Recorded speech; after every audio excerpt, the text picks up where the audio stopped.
Boys and girls, in today's episode, big issues for Dan Snyder, and the NBA season is upon us. Yeah. But we begin today with the utter collapse of the Pittsburgh Steelers. After starting out 11-0, they have fallen to 11-3 with last night's loss to 14-point underdog Cincinnati, a team that had only won 2 games going into this one. Ben Roethlisberger looked lost out there. He had 7 yards passing in the first half. Wilbon, you were Pittsburgh's champion. Yep. Do you have any faith the Steelers can get it together? No. No, I don't, Tony. And that's an accurate accusation. I was the Steelers champ. I was saying the Steelers not getting enough respect. Sounded like Rodney Dangerfield.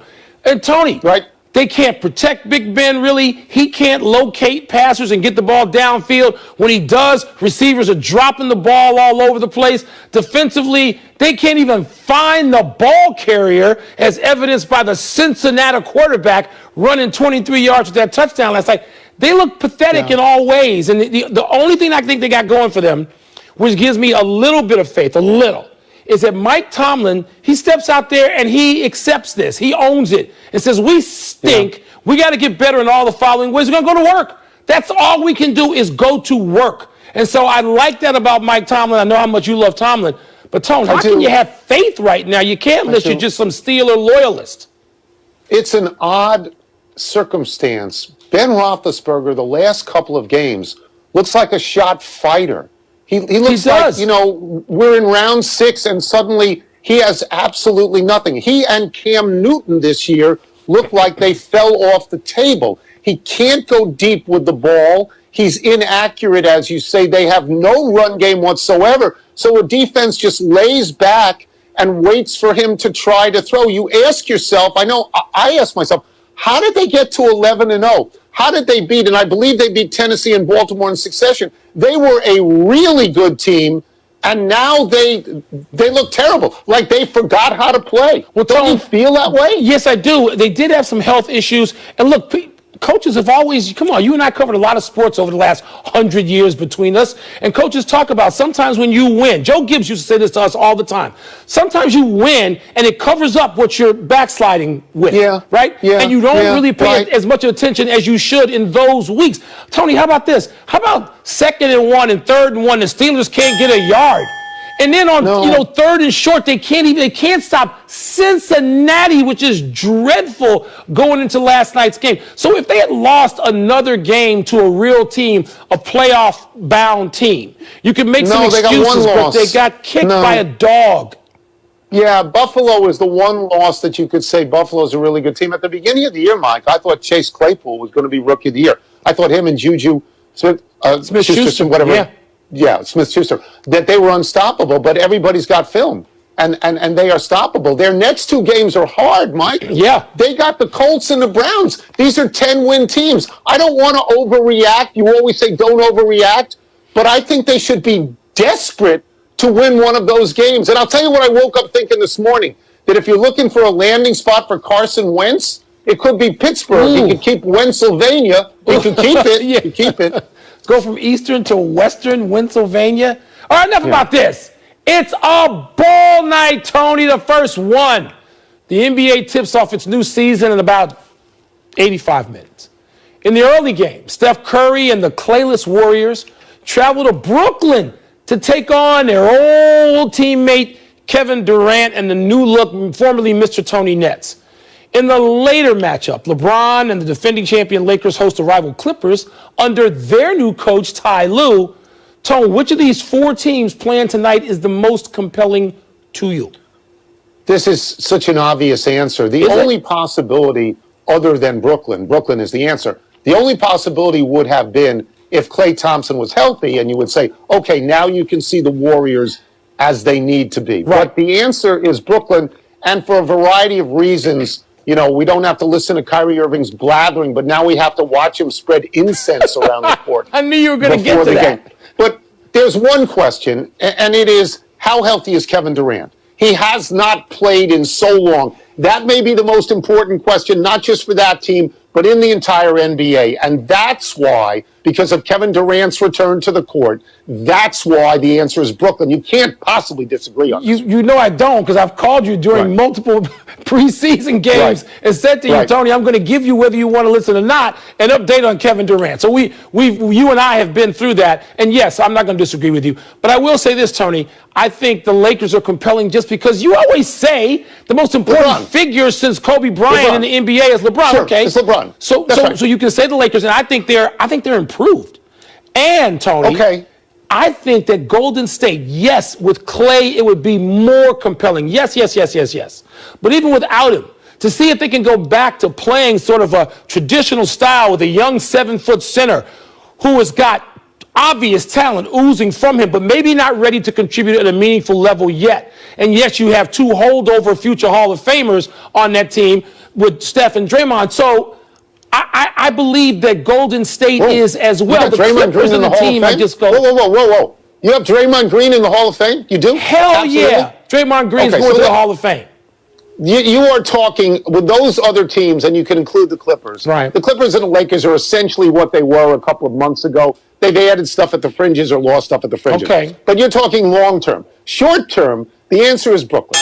Because you have to see about Kevin Durant. That's right. You have to see about Kyrie Irving. You have to wonder, will Kyrie Irving let Steve Nash coach? Will they give up on this James Harden thing because they realize they're actually significantly better without James Harden? Yeah. Can you buy greatness overnight, which is what they have tried to do? And it all hinges on how much of 100% Kevin Durant approaches and when. We agree on that. You're not going back to root for your old team. You're not going to root for the Nets, who you loved, who had your favorite player ever, Julius the Dr. Irving. You're not going to root for them. Where did they play then?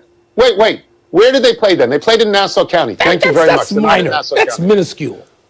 Not to me. You're asking me. The Washington Post is reporting today that owner Dan Snyder paid a former employee $1.6 million in 2009 to ward off public accusations of sexual misconduct from an incident on a private plane. The agreement was confidential. No details of the alleged incident have been made public.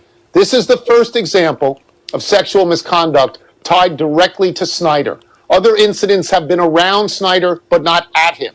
Wilbon, does this change things for Snyder's ownership position? Maybe. Tony, again, keywords here are alleged and tied to.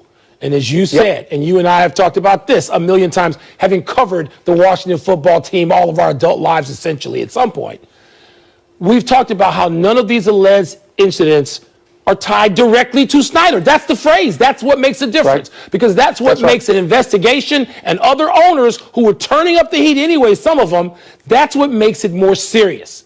But we don't know that yet. And Tony, we're not going to try to get ahead of this story. We are going to wait and see what happens with this story. That's why I said could be. I don't think you disagree with that, do you? I think it might change things depending on the details. I don't think we will know the details, but I'm confident the league will know the details because of private investigations. Yeah. The league will know. And then if the league acts, we will know that something is serious there. I think the climate socially has changed, socially and politically, in the country. I think we have seen this in the last year. I don't think that this kind of behavior can be written off with a check and a non-disclosure agreement. I think the consequences of bad behavior are greater than ever. I think they're more serious than ever, and they go back further than they always did. What you and I know to be true is Dan Snyder has no allies in the league and no allies in town. And all of these things that he has done recently, including changing the name of the team, hiring a woman to run broadcasting, hiring a black man to run the team, and pledging to get rid of the sexist culture, running away from the previous culture. Desperation. Yeah. Even if they are good things, and we would agree they are good things. Yes, we do. The context of his ownership makes them look different. So this is one time, and I never thought this before, this is one time where I think it is possible the league would force him out. We agree on that. And quickly, we need to transition to something. When you look at the nature of the Washington Football Club and the culture which we're talking about, and the young, previously starting quarterback of the team is reported to have violated all kinds of protocol and been maskless at a strip club. Yeah.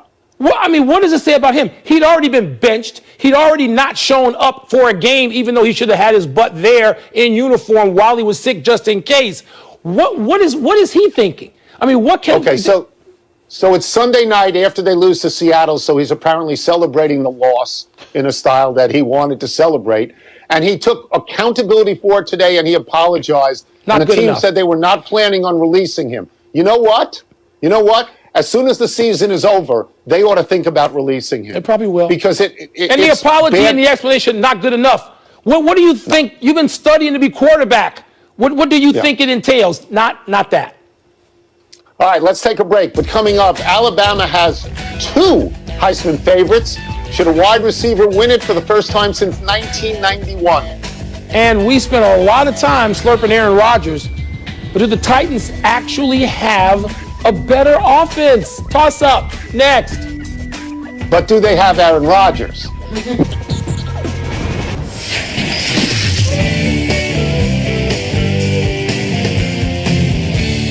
Time for Toss Up, where I play the role of Baylor and Mike plays the role of Arkansas Pine Bluff. You got within 58 last night. Look at my hands. What's first? Toss up, which Alabama star is more deserving of the Heisman? Mac Jones or Devontae Smith? I love the fact that their names are Smith and Jones, such common names. It makes me smile because they have uncommon talent. I'll play this game for you, Wilbon, but my answer is Trevor Lawrence. So I'll play the game.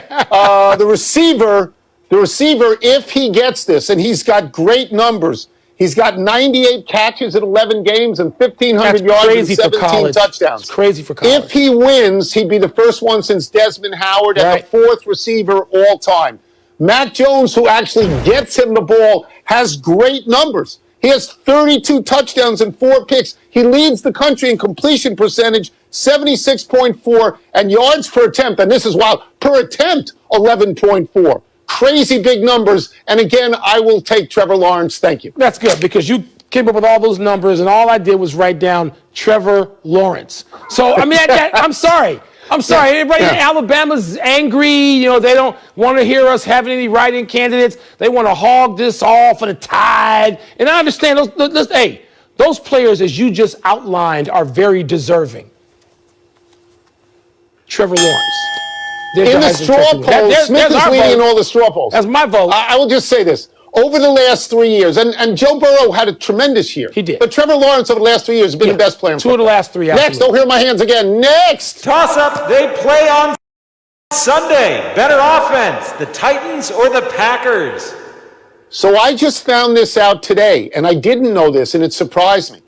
By the numbers, the Titans have scored more points than every other team in the league. I would have thought it was the Chiefs. It turns out Tennessee has 436, Kansas City 435, and Green Bay 434, so it's close. So the essential question is, do you like Derrick Henry and Ryan Tannehill? Do you like them more than Aaron Rodgers and Devontae Adams? And you might. I think it's harder to defend Tennessee. If everything works well, I think it's harder to defend Tennessee. I don't think people realize how good Tannehill is this year. They don't. He's got 31 touchdowns and 5 picks.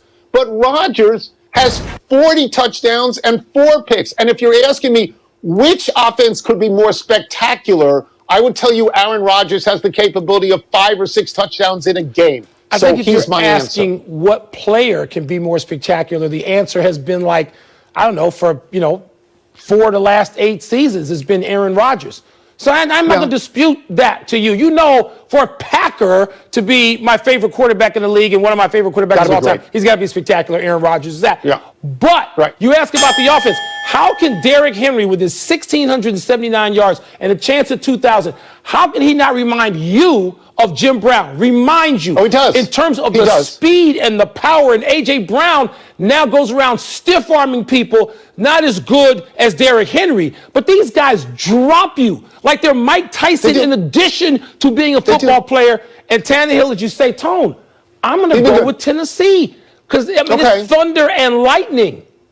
Yeah, it really is. I'm going to stick with Aaron Rodgers, but, maybe you're right. That's it. Let's take one last break. Still to come was Bo Pelini Yes, Bo Pelini responsible for LSU's struggles this season. Bo Pelini. He's responsible for a lot of stuff. And the Pro Bowl doesn't even want to see the Cowboys. Does that mean there are no Cowboys Pro Bowlers? Is that what that means? There's no Cowboys for the Pro Bowl? How about that? Wow. So I guess they won't play it in Jerry World. Were they gonna? Are they back in? Happy time, people. Happy 71st birthday, Ray Guy. The first and only pure punter ever elected to the Hall of Fame. Al Davis drafted him for the Raiders in the first round, number 23 overall, out of southern Mississippi in 1973. The pick was considered insane then. How about now? Guy was a 7-time Pro Bowler, 3-time first-team All-Pro. Played his entire 14-season career with the Raiders and has 3 Super Bowl rings. In Super Bowl 18 in Tampa, Guy made a spectacular play that I remember to this day. The Raiders were leading 7-0, but Washington had forced them to punt. The snap was way high. If it goes over Guy's head, it might end up in a scoop and score and the game would be tied.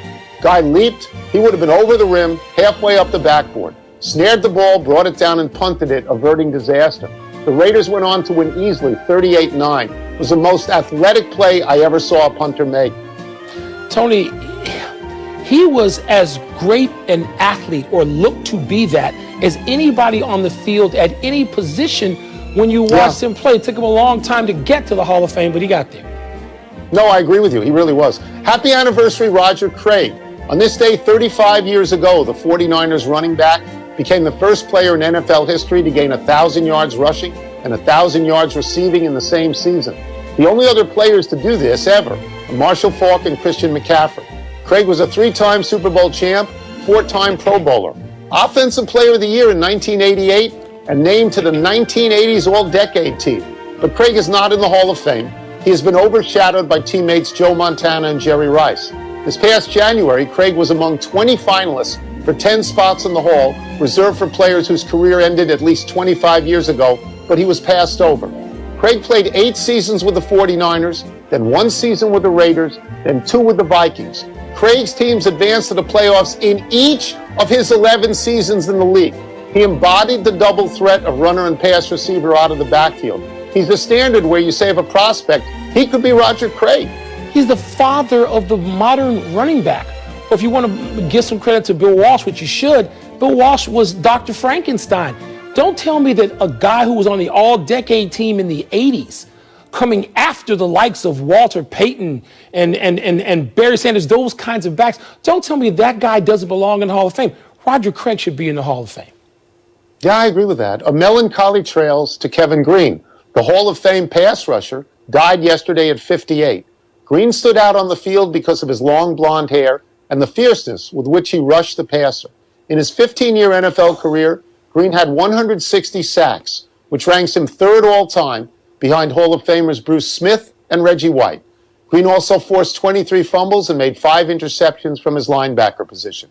Green played 8 seasons with the Rams and 3 seasons with the Steelers, the teams where he is most easy to picture running down a quarterback. He also played 3 seasons with the Panthers and another season with the 49ers.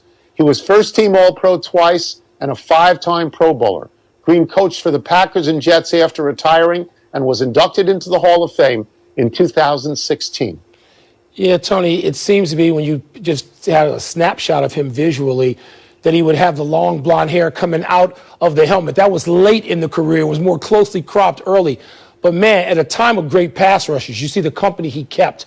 When you keep that company, that puts you way, way, way up the pyramid of great defensive players in the NFL in your time. I have to say I was surprised he was 3rd. I mean, my first instinct was to say, well, Michael Strahan, Lawrence Taylor, he was 3rd. And it's an enormous accomplishment. Huge number. Yeah. Let's go to the big finish. Let's do it. Your favorite team, the Cowboys, got no Pro Bowl selections for the first time since 1989. Your thoughts? If you stink that bad, why would you have Pro Bowlers? I mean, this is the easy one. Howie Kendrick, your boy announced his retirement. This is sad for you. How are you going to remember him? Okay, he was a great player in a short amount of time for the Nationals. He hit the most important and most famous home runs in the history of the franchise. In Game 7 against the Astros, I mean, Howie Kendrick should never have to pay for a meal in Washington, D.C. Hitting the golf ball again now, Tony. That's what he's hitting. LSU parted ways with defensive coordinator Bo Pelini. Was that the right call? You know, I don't know. Does LSU have to blame somebody? You can't just have a bad year coming off a championship season, so you're going to blame somebody. I don't know if it's the right call or not. Army invited to the Liberty Bowl, replacing Tennessee, and they'll play West Virginia. This makes you happy, doesn't it? I'm glad when service teams play. We are old enough to remember when they were never allowed to play, when they were banned from bowl games. So good for them. Last one, the roofclaim.com Boca Raton Bowl. I know you're familiar with that. Do you have USF or number 16 BYU? I know 25 years ago you would say you were going to be, by the time you were 70, you were going to be in Boca. Instead, you're in the attic, not in Boca. I want to see the BYU quarterback projected to be drafted by the Bears by some people. I got relatives in Boca, baby. We're out of time. Try and do better the next time. I'm Tony Kornheiser. I'm Mike Wilbon. On the Deuce again tomorrow, Knuckleheads. You can get us on the podcast, ESPN app or Apple Podcasts. Now, Sports